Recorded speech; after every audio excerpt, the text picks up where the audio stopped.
अस्सलाम वालेकुम जी, मैं हूं नजमुल हसन बाजवा। आपको हमारे फेसबुक पेज और यूट्यूब चैनल पर खुश आमदेद।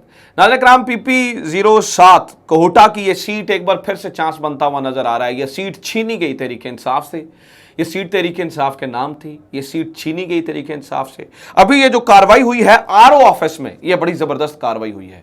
जिस तरह से यहां पर शब्बीर अवान साहब बोले हैं, इन्होंने कमाल किया है। और जो अब तक की डेवलपमेंट है, अगर चीजें वैसे ही चलती हैं तो ये सीट दोबारा से चांस बन गया है कि तहरीक इंसाफ के नाम हो जाए। हो क्या रहा है RO ऑफिस के दरमियान अंदर, वहां पर क्या जो है ना वो आर्गुमेंट्स चल रहे हैं, रिकाउंटिंग का क्या मामला है, पूरी सारी चीज़ें जो है वो मैंने आपके सामने रखनी है। लेकिन दो तीन चीज़ें और दो तीन बातें उससे मैं पहले करना चाहता हूँ। एक तो ये है कि मैं 17-18 जो है ना वो वीडियोस बनाई उस दिन जिस दिन इलेक्शन था, और मैंने कोशिश की कि तमाम चीज़ें आप तक पहुंचा सकूं। जो चीज़ मुझे सबसे अच्छी लगी है, सबसे पहले मैं उस बारे में मैं आपका शुक्रिया अदा करना चाहता हूं। मुझे इतने लोग मिले, आप लोगों की इतनी बड़ी तादाद मिली, और जिस मोहब्बत का आपने इजहार किया है, यकीन कीजिए आई एम इन डेट।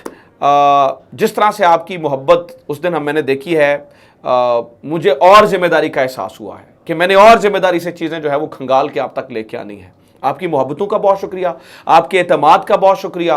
और बहुत सारे लोगों ने मुझे उस दिन मुबारक दी, जैसे एक दूसरे को मुबारक दे रहे थे उसी तरह से मुझे मुबारकबाद दे रहे थे।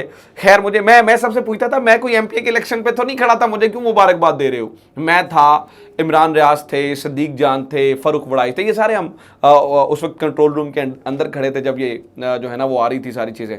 तो लोग कहते हैं कि उन्होंने कहा जो उनके मुताबिक, भैया आपने भी जो है ना वो तहरीक इंसाफ के लिए मेहनत की। मैंने हमेशा से एक बात की, और मैं अब भी वो बात कर रहा हूं। मैंने तहरीक इंसाफ के लिए मेहनत नहीं की है, मैंने मेहनत की है पाकिस्तान के लिए। ये मेरा मुल्क है ना, तो मेरे मुल्क में अगर कोई चीज़ बुरी होगी तो मैं खड़ा हो जाऊंगा उसके खिलाफ। तो मैंने उसके लिए मेहनत की है, और ये मेरी पाकिस्तान से मोहब्बत और पाकिस्तान के लिए मेहनत आगे भी जो है वो इसी तरह से जारी और सारी रहेगी। मैं ज़्यादा टाइम नहीं लूँगा इस पर मज़ीद बात करने से, लेकिन मैं ये शुक्रिया अदा करना चाहता था। कल मैंने वीडियो नहीं उस तरह से बना सका, इसलिए जो है वो मैं आज ये शुक्रिया अदा कर रहा हूँ आपका। बहरहाल जल्दी से मैं ज़रा टॉपिक पर आ जाता हूँ। अच्छा, और एक चीज़, बहुत सारे लोगों ने मुझे मिलकर कहा, जब आप वीडियोस बनाते थे और बताते थे कि ये चीज़ें बेहतर हो रही हैं, तो हमें लगता था ऐसा नहीं हो सकता। आज हमें ये यकीन हो रहा है कि आपकी एक एक बात सच थी। तो अल्हम्दुलिल्लाह, अल्लाहुल हक है। और हमने कोशिश यही की कि बुरी लगे बात, आपको अच्छी लगे, लेकिन सच आप तक पहुंचता रहे। तो हमने सच पहुंचाने की कोशिश की, और अल्हम्दुलिल्लाह जब रिजल्ट्स आए तो वो लोगों को अंदाज़ा हो गया कि जो कंटेंट हम बना रहे थे, जो चीज़ें हम बना रहे थे, वो सारी की सारी जो है वो ठीक बन रही थी। अब जरा ये PP07 की कहानी सुन लें, उसके बाद मेरे पास कुछ और चीज़ें भी हैं। राना सनाउल्लाह की कहानी, फैसल न्याजी का इस्तीफा, और बहुत सारी चीज़ें और भी अब तक जो है वो अपडेट्स आ रही हैं। लेकिन जल्दी जल्दी सुने जरा हो क्या रहा है। हुआ ये जनाब के PP07 जिसकी मैं आपको बता रहा हूं, यहां पर नून लीग के राजा सगीर और PTI के अहमद शबीर अवान, यहां पर जो है मोहम्मद शबीर अवान खड़े थे।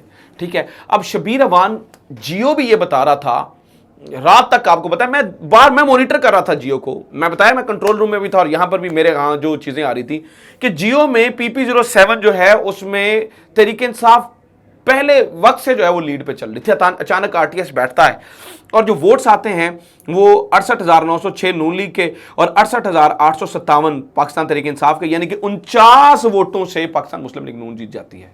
यानी कि छीना गया है इस सीट को। अब होता तो ये था, आम तौर पर ऐसा ही होता है कि जनाब इस सीट को, इस तरह की जब 15 सीटें आपको मिल जाए तो आप भूल जाते होते हैं इस तरह की सिचुएशन को, आप भूल जाते होते हैं क्या हुआ है आपके साथ, आप कहते हैं ठीक है। लेकिन मैं यहां पे दाद देना चाहूंगा शबीर अवान साहब को कि किस तरह से उन्होंने फाइट बैक किया। और आज सुने क्या हुआ है, मैं आज की जरा ना कार्रवाई आपको बता दूं, और अभी अच्छी खबर भी आपको बता दूं। हुआ यह है कि शबीर अवान साहब ने कहा कि जनाब हमें 20 पोलिंग स्टेशन के दोबारा रिकाउंट करके दें। RO ऑफिस में गए, RO ऑफिस अपना किसी और ही मूड में बैठा था। RO ऑफिस कहता है नहीं जनाब, ये नहीं, ऐसा नहीं हो सकता है, हम जो है ना वो PP जो है ना वो 7 की दोबारा गिनती के मामले में नहीं जा सकते, सिर्फ मुस्तरद शुदा वोटों की दोबारा गिनती होगी, और वो मुस्तरद शुदा वोट जो है वो 1516 है। याद रखिएगा, 49 वोटों का मामला है, और ये कह रहे हैं जी मुस्तरद शुदा वोट की उनको जरा रिकाउंट कर लेते हैं, रीचेक कर लेते हैं, जबकि पूरे हल्के में मैं आपको ये भी बता दूं कि 266 पोलिंग स्टेशन है। अब शबीर अवान साहब कहते हैं कि 266 पोलिंग स्टेशन की रिकाउंटिंग करें। RO ऑफिस कहता है नहीं, हम ये नहीं कर सकते हैं। अच्छा, वो ये कहते हैं कि जनाब ये ऐसा करें, 1516 वोट जो है ना वो उनको रिकाउंट कर लेते हैं। शबीर अवान ने कहा रिकाउंट करें, लेकिन मैं ये चाहता हूं कि आप जो है वो 20 जो पोलिंग स्टेशन हैं जो हम बता रहे हैं, आप ना करें 266 की, 20 पोलिंग स्टेशन की रिकाउंट कर लें। लेकिन इसके ऊपर आरओ ऑफिस नहीं आ रहा है, हैरान कुन तौर पे। अच्छा, जरा हैरानगी की खबर मैं आपके साथ शेयर करने लगा हूं, इससे भी बड़ी हैरानगी की खबर हुआ यह कि उन्होंने कहा जनाब आप ये जो 1516 वोट है इनको रिकाउंट करें। अब रिकाउंट करते करते करते करते एकदम से वक्फा लिया गया। समात में एक बार फिर मुशावरत के लिए 10 मिनट का वक्फा। पीपी 7 को होटा 20 पोलिंग स्टेशन वोट रिकाउंट किए जाएं। पीटीआई के उम्मीदवार करने शबील अवान। अच्छा जनाब, इन्होंने रुका और इन्होंने कहा नहीं जी मुझे बात करनी है इलेक्शन कमिश्नर से और मैं उनसे बात करके आपको बताता हूं। ठीक है, जो लोग उसको रिपोर्ट कर रहे हैं वो जरा सुने, जो वहां पर मौजूद हैं हमारे दोस्त, वो क्या कहते हैं। वो कहते हैं जनाब कि इलेक्शन कमीशन ने जो यहां पर ये कर रहा है कि ये नून लीग का ये भी बहाना कि हमें ज़िमनी इलेक्शन में महंगाई की वजह से शिकस्त हुई है, वो यहां से निकलता जा रहा है, क्योंकि यहां पर जो नजर आ रहा है वो ये लग रहा है कि ये डिलेइंग टैक्टिक्स है, डिले को कर रहे हैं। अभी जब मैं ये वीडियो शूट कर रहा हूं, मुझे नहीं पता जब ये वीडियो पब्लिश होगी तो सूरत हाल क्या होगी।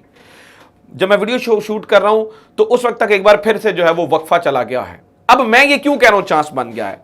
देखिए जनाब, आप जब इस तरह की धांधली करते हैं, या इस तरह से, मैं धांधली नहीं से कहूंगा, इससे मैं कहूंगा चलाकी। जब आप इस तरह से चलाकी करते हैं तो आप उसे कर नहीं सकते हैं, ज़रा सस्टेन नहीं कर सकते हैं। अब एक मिनट के लिए सोचिए, अगर ये 1516 ये यानी कि 1516 जो मुस्तरद शुदा वोट हैं, अगर उनमें से ही 49 वोट तहरीक इंसाफ के हक में निकल आते हैं तो 49 वोटों की तो कहानी खत्म हो गई। और अगर मामला, अब देखें ना जिस तरह से शबीर अमान फाइट बैक कर रहे हैं, मुझे ये लगता है कि ये जनाब मामला जो है ना वो बहुत आगे तक जाएगा। अब देखें इससे इन्होंने क्या किया। ये राजा सगीर साहब कुछ देर पहले भी इन्होंने बात की और इससे पहले भी इनके मुतकब्बराना लहजे में गुफ्तगू जो है वो जारी थी। इन्होंने क्या किया, इन्होंने, आपको याद होगा, एक एक्स DG ISI, ठीक है, जिनके ऊपर मैं नाम नहीं लूँगा, मुनासिब नहीं लगता है, हामिद मीर साहब के वाला मामला जिनके साथ हुआ था, चले मैं क्या बता देता हूँ, ज़हीरुल इस्लाम साहब, उनका नाम लेकर तनकीद की है इन्होंने कि उसने मेरे खिलाफ वो बड़ा एक्टिव हुआ है और ये कर दिया और वो कर दिया, उसको हराया मैंने। तो मैं आपको बताऊं, ये मुतकब्बराना, जब आप तकब्बुर करते हैं ना तो फिर आप ऐसे फंसते हैं जैसे शबीर अवान आपको फंसा रहा है। अब चांस बन चुका है, मैं आपको बताऊं कि यहां से मामला हल नहीं भी होगा तो ये अदालत में जाएगा। ये सीट, मेरी बात लिख लें, क्योंकि न्यूट्रलिटी की फजा बनी हुई है। अगर ये इसी तरह से बनी रहती है तो ये सीट पाकिस्तान तहरीक इंसाफ को मिलेगी ही मिलेगी, क्योंकि शायद इससे पहले मुझे अंदाज़ा ना होता, लेकिन जब मैंने आज की ये जो इस वक्त की जो सिचुएशन देख रहा हूँ ना, वो मुझे लग रहा है कि जो ये सीट जो है वो इस वक्त जो है वो तहरीक इंसाफ के नाम जाने वाली है। अच्छा, अगली कहानी सुने जनाब। नून लीग के जो राना सनाउल्लाह साहब हैं वो पूरे गुंडागर्दी पे उतरे हुए हैं। ऑन स्क्रीन बैठ के कहते हैं ये भी हो सकता है कि आपके 5-7 जो है ना वो उस दिन MPs गायब हो जाए। इतनी बड़ी धमकी ऑन स्क्रीन बैठ के जो है वो लगाई जा रही है, और इस कदर धमकी लगाई जा रही है, मैं हैरान हूं। मतलब यहां पर कोई पूछने वाला नहीं है, इलेक्शन कमीशन नहीं पूछता। और इलेक्शन कमीशन ने क्या पूछना है हजूर, मैं इलेक्शन कमीशन की तो बात ही छोड़ देना। इलेक्शन कमीशन आपको क्या पूछेगा, ये ताज़ा तरीन खबर सुने आप मेरे से। इलेक्शन कमीशन को छोड़ें, ताज़ा तरीन खबर ये है कि जनाब इस वक्त बताया ये जाता है कि ये जो फैसल न्याजी साहब का जो इस्तीफ़ा था ना, इलेक्शन कमीशन ने नून लीग के मुस्ताफ़ी MPA फैसल न्याजी का इस्तीफ़ा मंजूर करने से इनकार कर दिया। चीफ इलेक्शन कमिश्नर ने रिमार्क्स दिए कि मुझे तो इसमें बददयानती लगती है, केस मशकूक लगता है। इलेक्शन कमीशन ने सेक्रेटरी पंजाब असम्बली को नोटिस जारी कर दिया, 26 जुलाई तक जवाब और इस्तीफ़े का रिकॉर्ड तलब कर लिया। यानी कि देखें ना कितने हमारे जो एक्टिव हैं चीफ इलेक्शन कमिश्नर साहब, उनको ख्वाब आती है, उन्हें इशारा मिलता है कि सिकंदर सुल्तान राजा साहब इसमें बदनीयती हो सकती है, इसको चेक करें। और वो खुफिया जो है ना, उनको जो इशारा हुआ है उस इशारे पे, इनको ख्वाब में इशारा हुआ है, मतलब ये कर लेते होते हैं, ये करामात हैं इनकी, इनको मिल जाते होते हैं इशारे। तो इनको इशारा मिला, अब ये बदनीयती देखेंगे और केस इन्होंने दोबारा भेज दिया है। हालांकि आपको पता है कि ये जो वोट है ये अब तहरीक इंसाफ का, मतलब देखें ना, ये रिज़ाइन होकर तहरीक इंसाफ में शमूलियत इख्तियार कर चुके हैं रिज़ाइन करके।